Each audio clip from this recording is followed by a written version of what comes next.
Hey everyone, so let's talk about Egypt, because something really fascinating is happening. Quietly and very deliberately, it's reshaping its influence across the Middle East.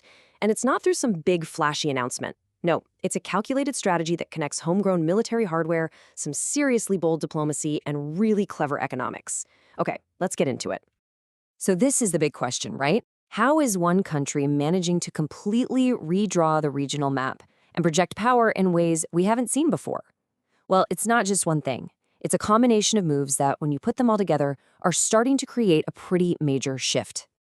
And here's the answer. Right here, it's this incredibly smart three-pronged strategy. You've got military might, you've got diplomatic reach, and you've got economic innovation. Now, you might look at those and think they're totally separate things, but the magic here is how they all work together.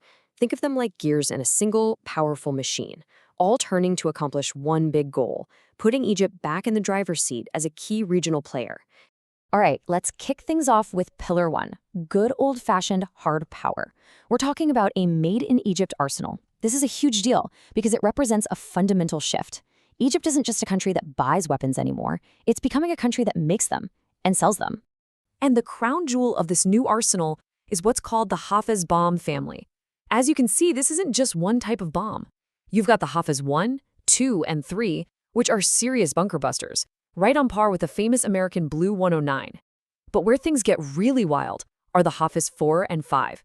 These are advanced thermobaric bombs, basically vacuum effect weapons that create absolutely devastating explosions. It gives Egypt a powerful military edge that honestly very few other countries have. And to give you a real sense of the power we're talking about, just look at this number. A single Hafez 3 bomb can punch through 1.8 meters of reinforced concrete. That's almost 6 feet. This isn't just a stat, it's a statement. It shows just how advanced Egypt's domestic defense industry has become. But the innovation doesn't stop with big bombs. What they're doing is actually a brilliant two-front approach. On one side, you have the heavy-hitting Hafez bombs. And get this, they work on both Western jets like the F-16 and Russian MiGs. That's a genius move, giving them independence. And on the other side, you have the Naizak projectiles. These are designed specifically for modern drone warfare. Think smaller, tactical, precision-guided munitions, perfect for taking out moving targets. Okay, so you've built up all this independent military muscle. Now what? How do you turn that into real political influence? Well, that brings us to Pillar 2. Egypt is taking its decades of experience running one of the world's most important waterways, the Suez Canal, and proposing to export that entire model to another critical choke point. And that choke point is the Strait of Hormuz. As you know, this is one of the most strategic patches of water on the planet. It's the bottleneck for a massive chunk of the world's oil trade. Any little bit of instability here, and you feel the shockwaves across the entire global economy. And that's exactly what Egypt's plan is designed to prevent. So the idea is to form a new regional alliance to basically manage and secure the straits. And just look at who's involved here. Egypt, Turkey, Saudi Arabia, and Pakistan. These are all regional heavyweights. And that little note at the bottom is crucial. These talks have been happening secretly in Pakistan, totally under the radar. The secrecy alone tells you just how serious this is.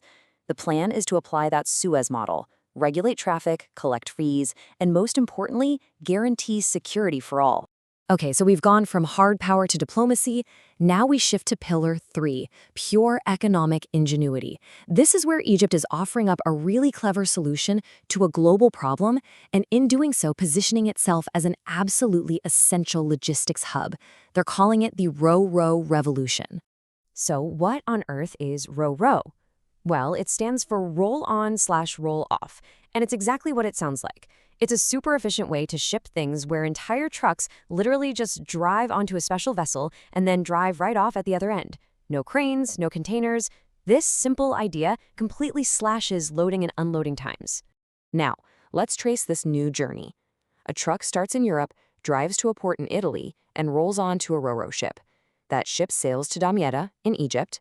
The truck drives off, goes overland across Egypt to the port of Safaga on the Red Sea, and then rolls on to another vessel for the final leg to the Gulf. The key here is that this land bridge completely bypasses the Suez Canal and other tricky maritime choke points. It's a secure, direct alternative. And here is the big payoff. Just look at this chart. The traditional all-sea route from Europe to the Gulf, That can take about 12 days.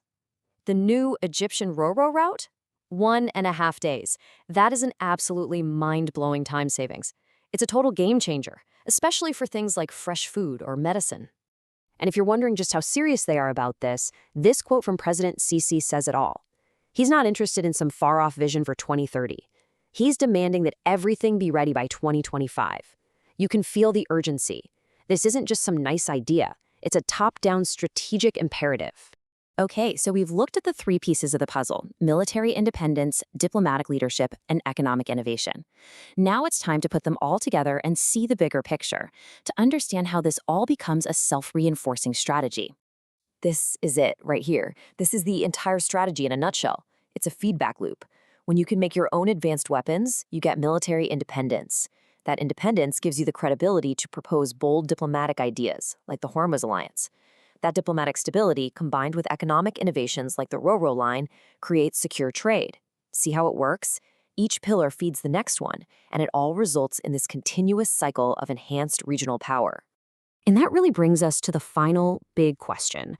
When you connect all of these dots, the homegrown bombs, the ambitious security plans, the revolutionary trade routes, you really have to ask yourself, are we witnessing the birth of a new regional order? One that's being carefully and deliberately shaped by Egypt? It seems the answer to that is still unfolding. Thanks for joining me.